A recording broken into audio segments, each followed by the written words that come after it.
से बोलो, भाव से बोलो.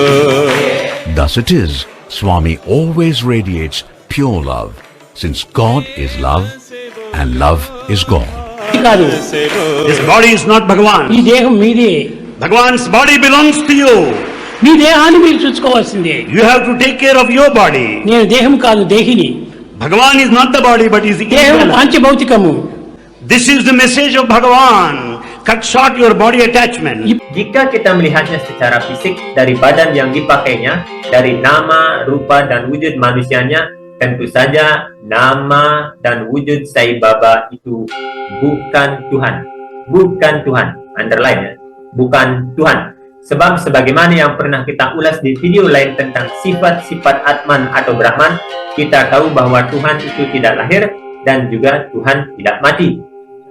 Tuhan bukan laki-laki dan juga Tuhan bukan sosok perempuan. Tuhan selalu ada di mana-mana. Tuhan tidak perlu makan ataupun minum untuk bertahan hidup. Tuhan tidak terlukai oleh senjata apapun dan lain-lain.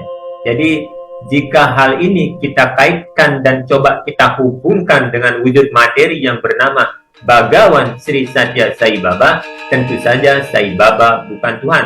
Karena apa? Karena Sai Baba sendiri lahir tanggal 23 November 1926, itu dunia mencatat bahwa Sai Baba muncul, lahir sebagai manusia yang menggunakan badan seperti kita.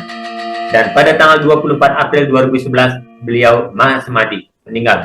Kalau ini kita bersikukuh bahwa nama dan wujud Bhagawan Sri Satya Sai Baba itu Tuhan, nanti seluruh dunia ketawa. Tuhan mati, God is dead. Nah, lalu siapa lagi yang menjaga kehidupan ini? Kalau yang menjaga, menciptakan alam semesta ini saja mati, lalu kenapa kita masih hidup? Ini adalah video tentang opini, analisa, dan sudut pandang yang kemungkinan bisa sama atau bahkan jauh berbeda dari apa yang Anda pikirkan. Maka, hargai perbedaan dan silahkan tulis sudut pandang Anda di kolom komentar. Om Swastiastu, Om Sri Sairam. Berjumpa kembali bersama saya Wirahari, masih di channel Ilmu Bui. Kali ini kita coba untuk membahas tema yang berat juga, yakni tentang Sai Baba. Apakah benar Sai Baba itu avatar atau Tuhan? Nah, seorang sahabat pada satu hari itu pernah menanyakan hal ini kepada saya untuk mengkonfirmasi tentang keyakinan saya. Karena dia tahu dari video-video yang mungkin dia tonton bahwasanya saya adalah salah satu dari sekian juta orang yang mengikuti pesan dan ajaran Bhagawan Sri Satya Sai Baba. Jadi mungkin dia ingin memastikan, ingin memperoleh gambaran. Kenapa sih beliau itu sepertinya yakin benar kalau Baba itu adalah Tuhan? Padahal dalam keyakinan Hindu di Bali kita itu tidak bisa mengatakan bahwa manusia itu adalah Tuhan. Semua manusia adalah sama di hadapan Tuhan, karena kita menganggap bahwa Tuhan adalah ayah kita, sehingga kita semua adalah anak-anaknya yang memiliki posisi yang sama di hadapan Tuhan. Ya, untuk memperoleh posisi yang sama di hadapan Tuhan, ya benar, kita memiliki posisi yang setara, tetapi tingkat kesadaran kita yang menghuni badan ini, sang dehi, itu jelas berbeda-beda. Jadi di sanalah perbedaannya, bukan dalam tataran kita sebagai Atman, tetapi pada kesadaran sang Atman. Karena bagaimana sudah kita bahas di video sebelumnya, ketika kita menyoal tentang sang roh, kita juga memiliki gambaran bahwasanya ada roh-roh yang masih muda dan ada juga roh-roh yang sudah matang, yang memiliki tingkat kesadaran dan spiritual yang lebih tinggi, sehingga padanya kita bisa melihat vibrasi, kita bisa merasakan vibrasi dan getaran magnetis spiritual yang membuat kita boleh memposisikan dia sebagai seorang light bearer, sebagai seorang pembawa obor, sebagai seorang guru yang bisa memberikan tuntunan dan panutan kepada kita sebagai guide untuk kita ikuti dalam menapaki jalan kemana seharusnya kita harus pergi. So, kita akan membahas lebih lanjut tentang hal ini untuk melihat dari berbagai sisi dan sudut pandang tentang fenomena atau hal yang sering dipermasalahkan, sering dijadikan topik oleh banyak orang tentang eksistensi dan keberadaan Bhagawan Sri Satya Sai Baba. Benarkah dia adalah Tuhan ataukah just an ordinary people like me? Hanya seperti seorang manusia biasa seperti kita-kita. Let's check it out. Kalau saya ditanyakan hal tersebut, ya pasti saya jawab simpel saja, sederhana saja begini. Bagi saya tidak ada yang aneh dari pernyataan tersebut.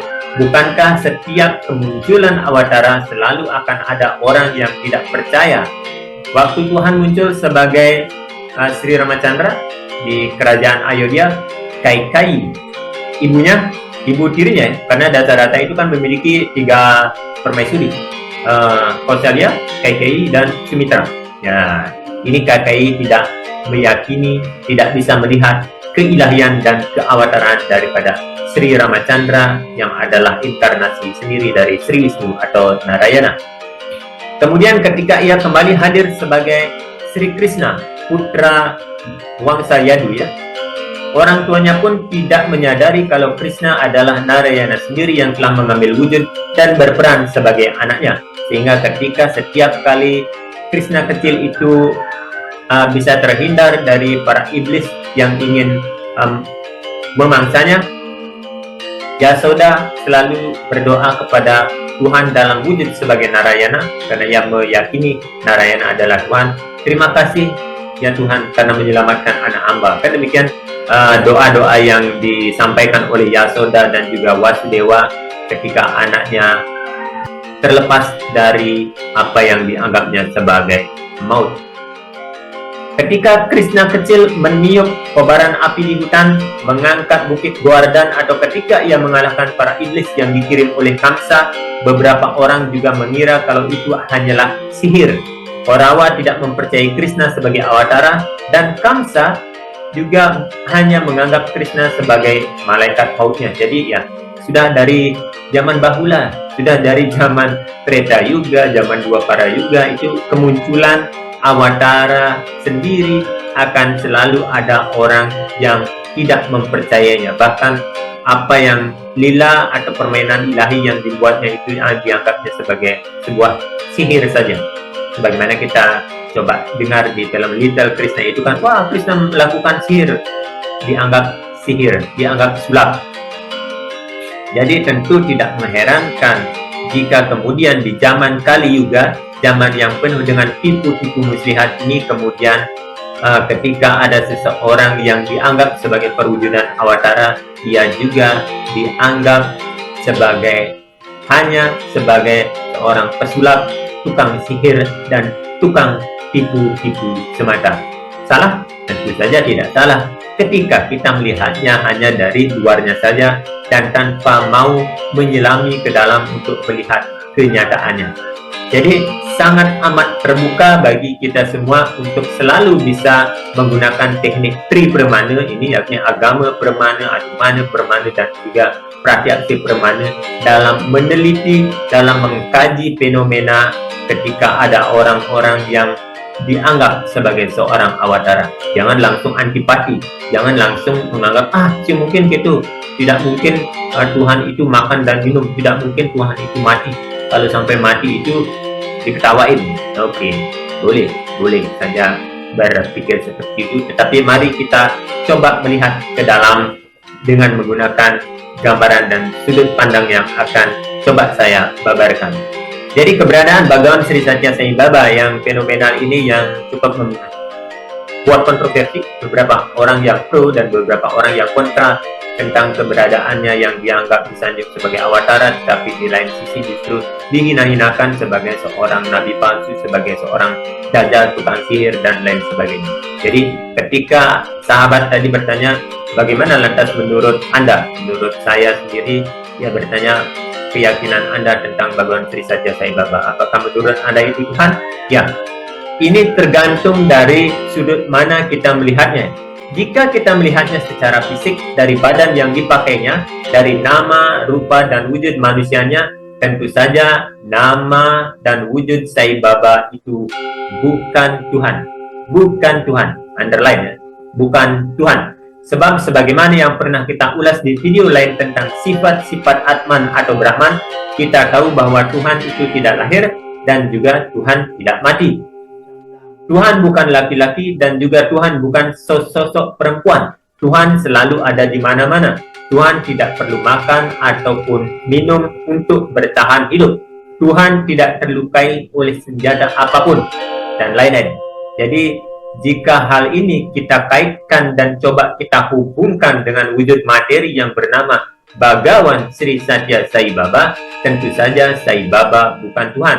Karena apa? Karena Sai Baba sendiri lahir tanggal 23 November 1926. Itu dunia mencatat bahwa Sai Baba muncul, lahir sebagai manusia yang menggunakan badan seperti kita. Dan pada tanggal 24 April 2011 beliau Mahasamadhi, meninggal. Kalau ini kita bersikukuh bahwa nama dan wujud Bhagawan Sri Satya Sai Baba itu Tuhan, nanti seluruh dunia ketawa. Tuhan mati, God is dead. Nah, lalu siapa lagi yang menjaga kehidupan ini? Kalau yang menjaga, menciptakan alam semesta ini saja mati, lalu kenapa kita masih hidup? Nanti itu dipertentangkan. Kan masuk akal sanggahan mereka kalau kita menganggap bahwa badan materi yang ditempati oleh Sang Parama Atman yang kemudian kita namai dan kita kenal sebagai Bhagawan Sri Satya Sai Baba itu Tuhan. Padahal itu hanya wujud materi saja yang bisa hidup dan bisa mati. Jadi badan materinya itu bisa hidup dan bisa mati, tetapi Sang Dehi, Sang Parama Atman yang pernah menggunakan badan tersebut, dia adalah yang kekal abadi, dialah yang Tuhan. Selanjutnya, jika kita tetap mengacu pada sifat-sifat Brahman atau Atman itu sendiri, dikatakan bahwa Tuhan itu bukan sesosok laki-laki atau perempuan, tetapi kita lihat bahwa yang namanya Bhagawan Sri Satya Sai Baba dalam wujud fisiknya itu adalah ciri-ciri dari seseorang manusia yang berjenis kelamin laki-laki. Jadi Tuhan laki-laki. Nah, jadi kenapa menggunakan wujud laki? Karena itu bukan Tuhan. Karena itu adalah wujud yang dipakai oleh Sang Parama Atman sebagai ketika dia melakukan karir keawatarannya menjadi teladan dan contoh bagi masyarakat manusia. Karena tanpa menggunakan badan materi manusia, tentu saja kita tidak akan bisa melihat dengan segala keterbatasan panca indera kita. Kita tentu tidak bisa mengenali Tuhan yang sesungguhnya sudah ada berada di mana-mana, tetapi kita sibuk cari kemana-mana. Nah, dia menggunakan sosok seorang laki-laki. Laki-laki biasanya kalau dalam bahasa Inggris itu Mister. Kalau diterjemahkan menjadi Tuan. Tuan identik dengan Tuhan. Jadi biasanya ketika Tuhan itu menjelma memang lebih banyak menggunakan wujud-wujud sebagai purusa, sebagai seorang laki-laki. Tetapi tidak berarti bahwa Tuhan itu hanyalah bisa menjadi seorang laki-laki. Sebab Tuhan bukan laki-laki, bukan perempuan. Tetapi dalam peran-peran keawataraannya, ketika dia menjadikan diri sebagai teladan dan contoh bagi masyarakat manusia, itu lebih banyak memainkan peran sebagai seorang laki-laki, seorang guru, sebagai seorang ksatria, dan lain sebagainya. Next, di sifat awatara yang lainnya dikatakan bahwa Tuhan itu berada di mana-mana. Sedangkan kita tahu dan lihat sendiri bahwa wujud yang dipakai oleh Tuhan, wujud yang dipakai oleh para Brahman, para Mahatman yang menempati badan fisik Bhagawan Sri Satya Sai Baba itu hanya tinggal di sebuah distrik kecil di daerah Puttaparthi, Andhra Pradesh, India Selatan. Dia tidak ada di Bali, tidak kita lihat secara fisikal, tetapi sebagai para Mahatman tentu saja dia ada di mana-mana, ada di Bali, di Afrika, Amerika, Eropa, Swiss, dan lain sebagainya. Beliau ada dan dikenali, disebut dengan banyak nama, ya, seperti sinar matahari yang selalu ada di mana-mana, tetapi ya disebut dengan nama-nama yang berbeda. Intinya tetap satu, yakni para Mahatma. Tidak ada pencipta yang kedua, tidak ada Tuhan yang satu menciptakan umat yang beragama A saja, lalu ada Tuhan pencipta yang lain menciptakan agama B saja. Tidak ada Tuhan yang mendua, sebagaimana hanya ada satu matahari bagi seluruh planet semesta ini. Tidak ada matahari yang kedua, walaupun ia dalam berbagai daerah tradisi dikenal, dinamai dengan hal yang berbeda-beda. Nah, dalam hal ini, Bhagawan Sri Satya Sai Baba juga pernah menyatakan hal serupa ketika memberikan diskurs tentang pentingnya menjaga badan sebagai kendaraan bagi sang jiwa untuk menyelesaikan misi kehidupannya. Baba berkata bahwa penting bagi kita untuk tetap memelihara tubuh dan badan ini, tetapi jangan sampai kita memberikan perhatian yang terlalu fokusnya ke badan saja. Tentang badan ini, menghiasnya, menjaganya seadanya saja, seperlunya saja, sebagaimana kebutuhan.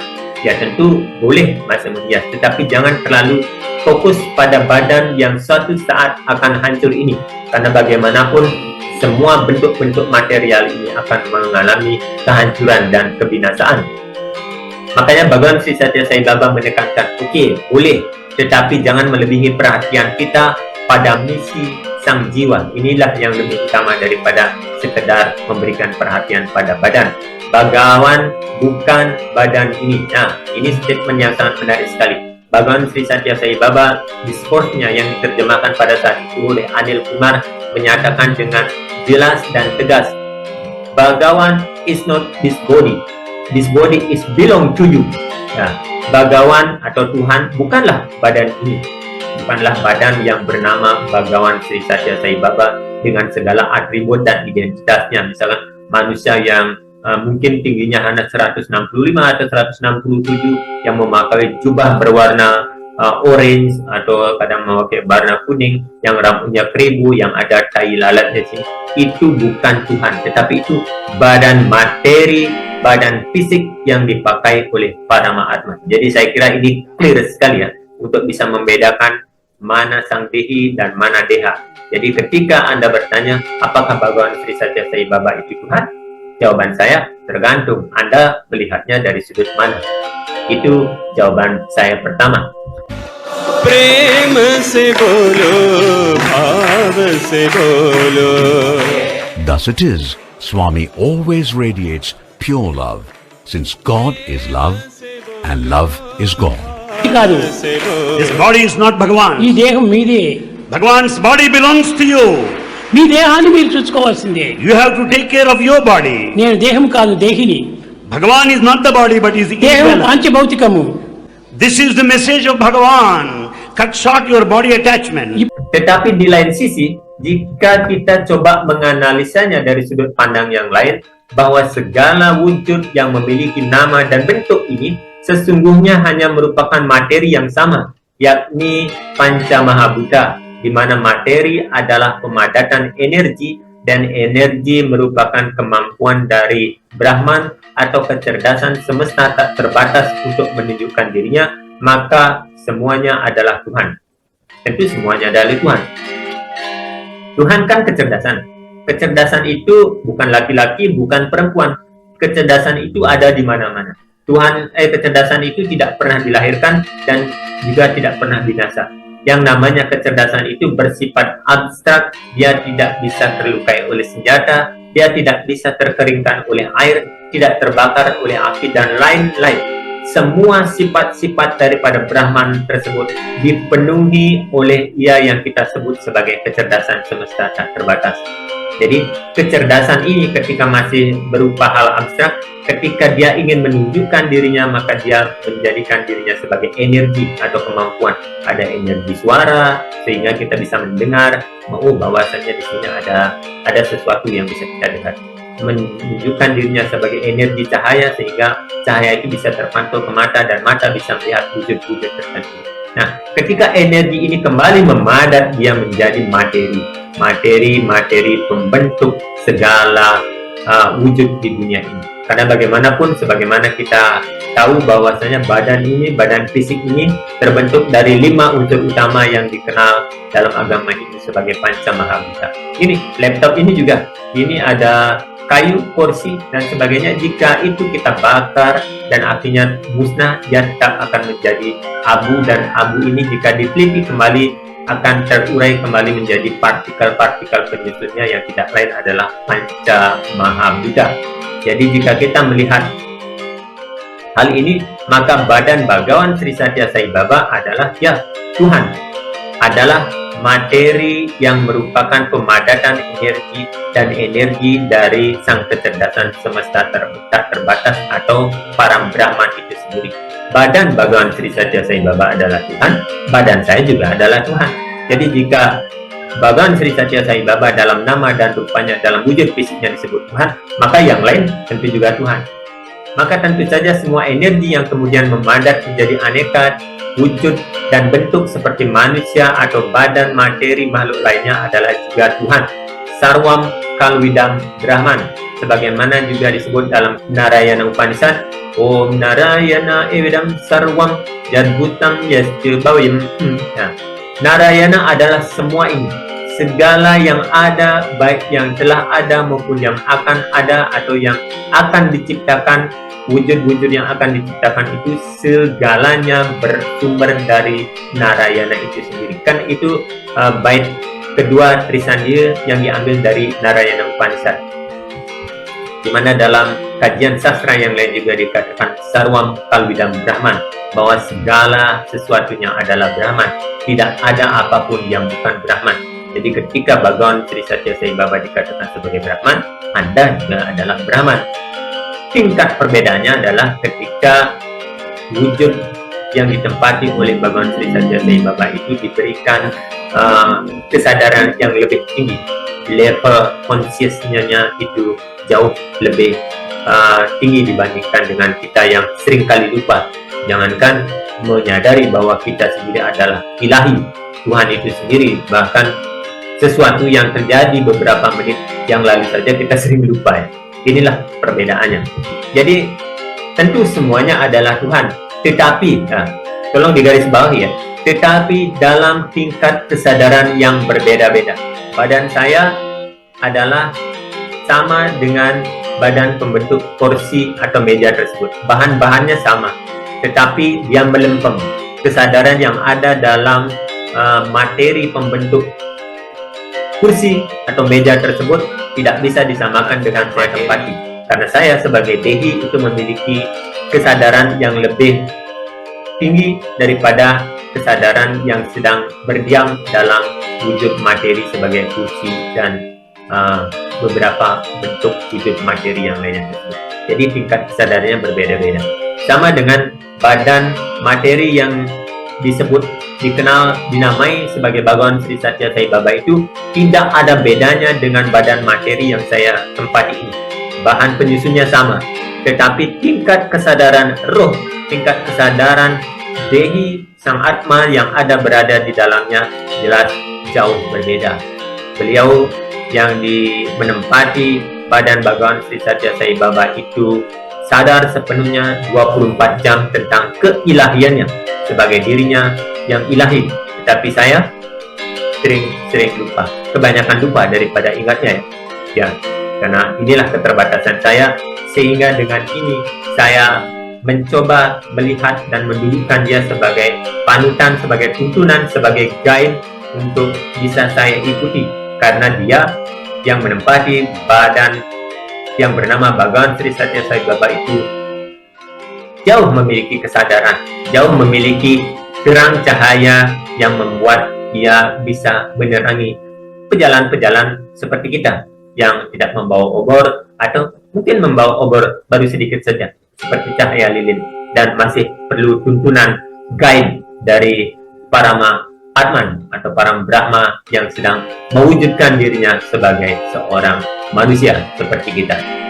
Hal ini sangat senada dengan apa yang pernah dinyatakan oleh Bhagawan Sri Satya Sai Baba ketika ditanya oleh muridnya.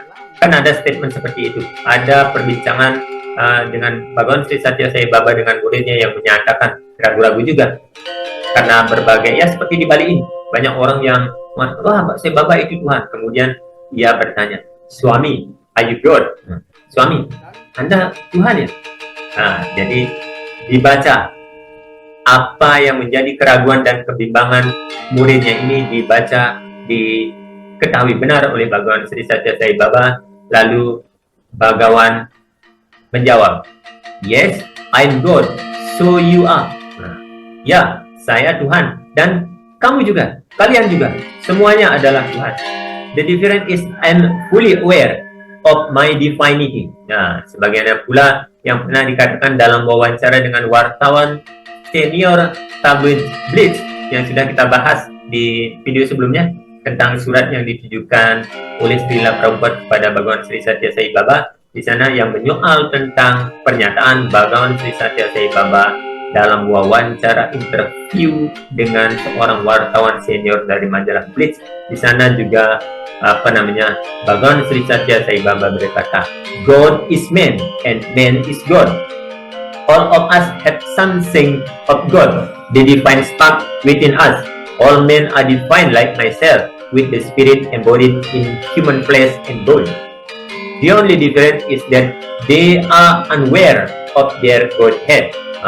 Dinyatakan dengan jelas kan bahwasanya ya, kita semua memiliki sifat itu, percikan dari keilahian Tuhan yang sama. Perbedaannya adalah saya sadar sepertinya selama 24 jam, tetapi kalian jarang menyadarinya, lebih banyak lupanya. Seringkali Anda melupakan divinity, keilahian yang ada dalam diri Anda sendiri. Seandainya kita bisa menyadari hal tersebut, tentu kita juga bisa membuat hal-hal yang selama ini kita anggap sebagai suatu mukjizat keajaiban. Ketika seseorang bisa menyadari keilahiannya, bahwa ia memiliki sifat dan kemampuan sama seperti Tuhan, maka ia juga bisa melakukan hal-hal seperti yang dilakukan oleh Bhagawan Sri Satya Sai Baba, menciptakan wibhuti atau lain sebagainya. Ini hanyalah tingkat perbedaan, tingkat kesadaran di antara kita. Jadi jelas ya, bahwa saat Bhagawan Sri Satya Sai Baba menyatakan dirinya sebagai Tuhan, ia juga menunjuk semuanya sebagai Tuhan. Ia tidak pernah menempatkan dirinya sebagai Tuhan atau Tuan, sedangkan yang lainnya adalah abdi dan pelayan. Simak pernyataan ini kembali. All men are divine like myself, with the spirit embodied in human flesh and bone. The only difference is that they are unaware of their Godhead. Ya, ini sudah clear sekali bahwasanya Bhagawan Sri Satya Sai Baba mengakui dirinya sebagai Tuhan dan juga mengakui orang lain adalah percikan yang sama dengan dirinya yang memiliki sifat-sifat keilahian atau divinity. Perbedaannya hanya seperti yang sudah kita bahas barusan. Bhagawan Sri Satya Sai Baba, sebagaimana halnya Krishna, pada waktu diadakan ritual Rajasuya Yajna Pandawa yang mencontohkan diri guna melayani orang lain, juga melakukan hal yang sama. Ia menuangkan dengan tangannya sendiri makanan kepada orang-orang miskin. Ya, ini kita sudah lihat videonya. Kita cek lagi. Nah, saya tunjukkan lagi videonya untuk menguatkan supaya saya tidak dikira omong besar saja. Inilah kegiatan Bhagawan Sri Satya Sai Baba yang menjadikan dirinya sendiri sebagai pelayan bagi orang-orang. Dia tidak memposisikan dirinya sebagai Tuhan yang hanya duduk di kursi kebesaran saja, lalu memerintahkan orang lain untuk melakukan hak. Tetapi ia sendiri menjadikan dirinya contoh dan teladan untuk diikuti masyarakat manusia. Karena jika kita hanya seperti di dunia kerja saja, ketika seorang atasan hanya menunjuk-nunjuk saja, hanya menginstruksikan saja, tetapi ia tidak pernah memberikan contoh, maka pemimpin seperti itu tidak akan diikuti. Tetapi Bhagawan Sri Satya Sai Baba dengan jelas, nyata, dan realitanya ada bahwa ia dengan tangannya sendiri, ia membagikan makanan kepada orang-orang miskin. Ia mencuci tangan orang yang miskin, ia melayani orang-orang yang sakit, memberikan contoh kepada dunia bahwasanya setiap dari kita harus menjadi to be, to do, dan to tell. Menjadi dulu, lakukan, dan kemudian beritahukan. Melakukan transformasi ke dalam diri, sehingga jika hal ini dianggap baik orang-orang dari dalam hatinya itu, karena kita sendiri itu kan kita tidak bisa bohong bahwasanya inti kesejatian itu adalah Satyam Siwam Sundara, kebenaran, kebajikan, dan keindahan. Ketika ada hal-hal yang kita rasa sebagai sesuatu yang benar, sesuatu yang indah, sesuatu yang baik, itu kita akan mengenalinya. Dari dalam hati ada suara hati yang akan membisiki kita, that's true, this is right. Ini adalah sesuatu yang kebenaran, ini adalah sesuatu kebaikan, dan itu patut dicontoh dan diteladani. Itu akan menyuap dari dalam sendiri. Sehingga di sini Bhagawan mengajarkan kepada para pengikutnya transformasi dulu diri Anda dengan pesan dan ajaran yang menurut Anda itu benar, baik dan indah, sehingga nanti ketika itu bisa Anda lakukan, sudah dilakukan dulu, tanpa ditelepon, tanpa memberitahukan pun, tanpa mengajak pun, orang lain nanti akan terinspirasi untuk mengikuti Anda. Ya, itulah simply, sesederhana itu ajaran Bhagawan Sri Satya Sai Baba. Ia menuangkan dengan tangannya sendiri makanan kepada orang-orang miskin dan kepada mereka yang sakit. Ia tidak memposisikan dirinya sebagai raja di raja yang harus disembah dan dipuja oleh para pengikutnya. Bahkan di satu kesempatan, ia justru melarang orang-orang untuk melakukan pada namaskar agar tidak menimbulkan rasa iri pada mereka yang tidak berkesempatan untuk memperoleh hal demikian. Nah, ini bahkan Bhagawan Sri Satya Sai Baba itu menolak. Ketika ada orang sujud di kakinya, jangan lakukan itu dalam hatimu saja. Karena jutaan orang yang di luar sana, kalau kita lihat dalam video ini ya, di Saikul One Hall saja itu ada ribuan orang yang tidak berkesempatan untuk bisa dekat ketika Bhagawan berjalan dan menyentuh kakinya. Jadi untuk biar sama-sama, don't do it. Jangan lakukan itu lagi. Lakukan itu dari dalam hatimu. Karena Tuhan yang Maha Tahu itu juga ada dalam hatimu. Bagaimana niatmu untuk melakukan sujud sembah bakti itu sudah akan diterima sudah pasti akan diketahui oleh Tuhan itu sendiri yang bersemayam dalam diri kita masing-masing. Baba sudah terbukti dan teruji bahwa beliau adalah Brahman yang mewujud seperti manusia dengan membawa tingkat kesadarannya yang lebih tinggi dibandingkan dengan manusia biasa seperti kita. Jadi ya, ujo dibanding ke, seperti kata Farel lagunya. Ujo dibanding ke.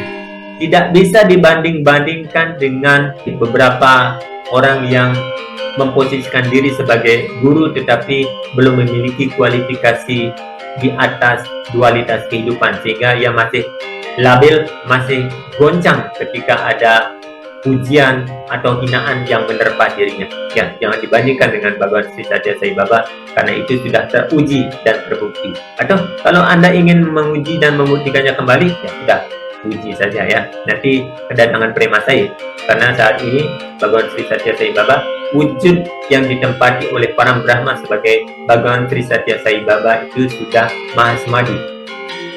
Jadi ketika Anda mengejek-ngejeknya, menghina-hinanya, ya sudah. Dalam hidupnya pun itu ketika Baba diejek-ejek, ya, tidak pernah dihiraukan. Karena sebagaimana Buddha cerita, sang Buddha ketika ia dihina, Buddha hanya berkata, itu tidak mengenai ku, tidak mengenai dehi di dalam, itu hanya berkenaan dengan badan. Kenapa harus ambil pusing dengan hal-hal demikian? Jadi inilah tingkat kesadaran dari para Mahatma yang coba kita contoh, coba kita ikuti, walaupun hal ini benar-benar tidak gampang dan tidak mudah. Menteorikannya ya gampang, tetapi dalam prakteknya tetap perlu perjuangan.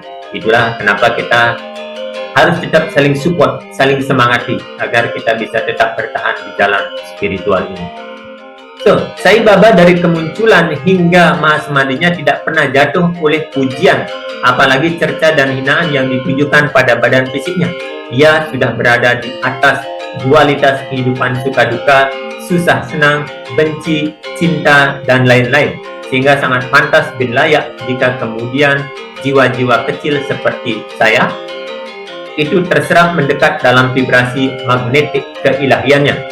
Jadi jika Anda berkata bahwa Sai Baba bukan Tuhan, maka jawaban saya, ya, karena kalian melihatnya hanya berdasarkan ciri-ciri fisik tubuh materi saja. Tapi jika kalian mau dan mampu melihatnya sebagai ia yang menghuni tubuh fisik dengan nama Sai Baba, maka kalian tentu tidak bisa menyangkal bahwa dia adalah Brahman sendiri yang sedang mengenakan tubuh sebagai manusia seperti halnya kita, walaupun dalam tingkat kesadaran yang berbeda-beda. Ataupun ketika mungkin Anda mau dan mampu melihat alur dan asal-muasal dari semua unsur materi pembentuk segala wujud yang kita kenali ini. dari sang kecerdasan semesta tak terbatas yang menunjukkan dirinya sebagai energi dan kemudian memadat menjadi energi, maka wujud Sai Baba pun adalah Tuhan, sebagaimana wujud yang Anda pakai dan juga saya pakai. Jadi saya kira dari hal ini cukup clear ya, dari beberapa sudut pandang tersebut. Jika kita melihat dari wujud fisiknya saja seperti manusia, ya Sai Baba bukan Tuhan. Tapi jika kita melihat dari sang dehi penghuni tubuhnya, ya dia adalah Tuhan Parang Brahma sendiri.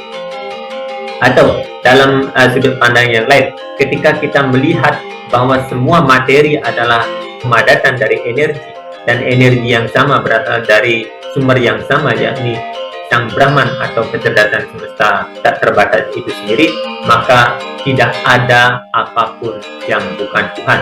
Hanya saja kita belum bisa menyadari sepenuhnya bahwa itulah Tuhan.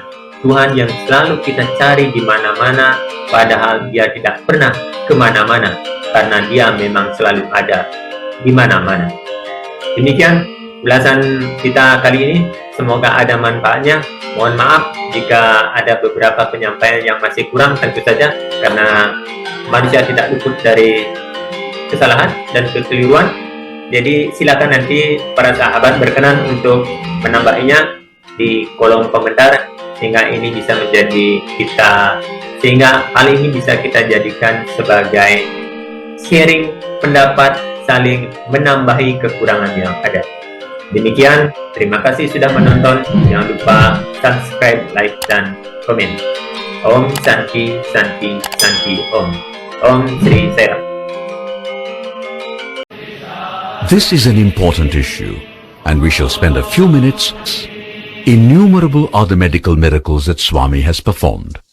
Way back in the year 1968, during birthday celebrations, there was a lady from overseas who was, due to paralysis, confined to a chair and had to watch all the proceedings from there.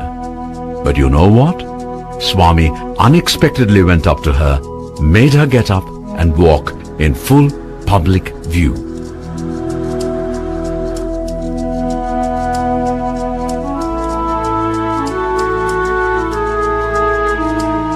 And then there is the even more spectacular story of the revival of Walter Cowan of America in 1971. Cowan was quite ill when he came with his wife Elsie Cowan to India to have Swami's darshan. Swami was in Madras at that time. There, in the early hours of Christmas, Walter Cowan became very sick and was removed from the hotel to a hospital. The hospital doctor examined Cowan and found that he had already passed away.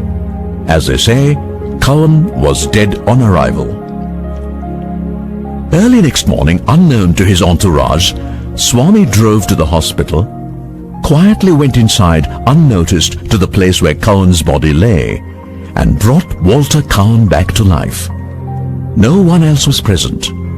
Later, when the doctor came into the room where Cowan's body was, he was shocked to see the man he had declared dead alive and sitting. In 1972, Swami celebrated in Brindavan the remarriage of Elsie Cowan and Walter Cowan, now aged 84, and come back from the dead. And so we come back to the question, if Swami can do all this, why does he not cure himself? He is divine, is he not? Actually, Baba has himself hinted at the answer. Anytime this question is raised, Baba either dismisses the question with a smile or replies, "These things happen to the body and they are part of the natural process. However, one must learn not to pay too much attention to such inconveniences. I don't. After all, I am not the body." Gopal bolo,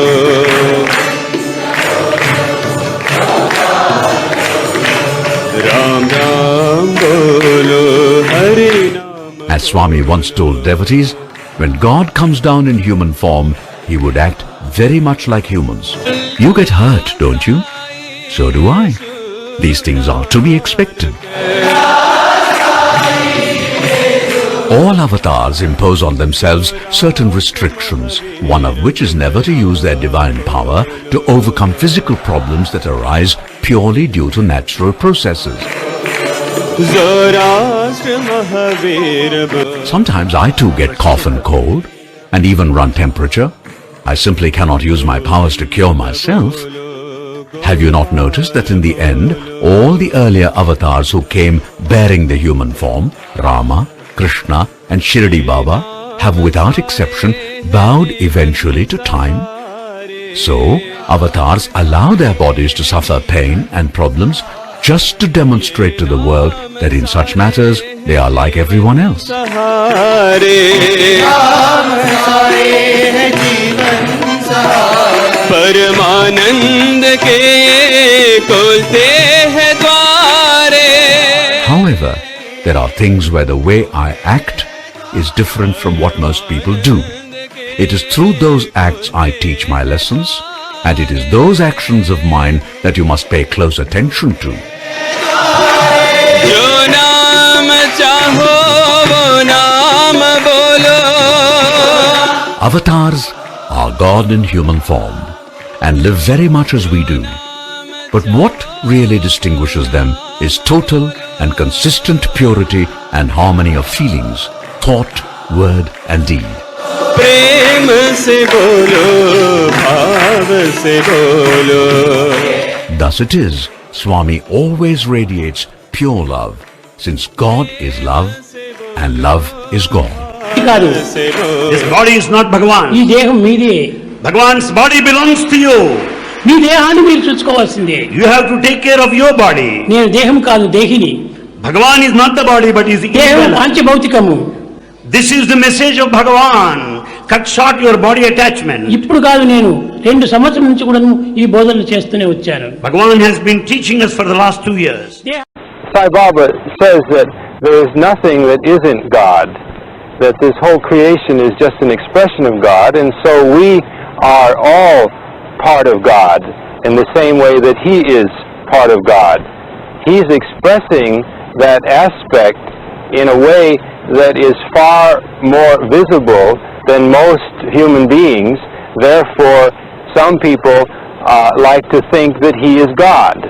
And He's saying, yes, but so is everything else.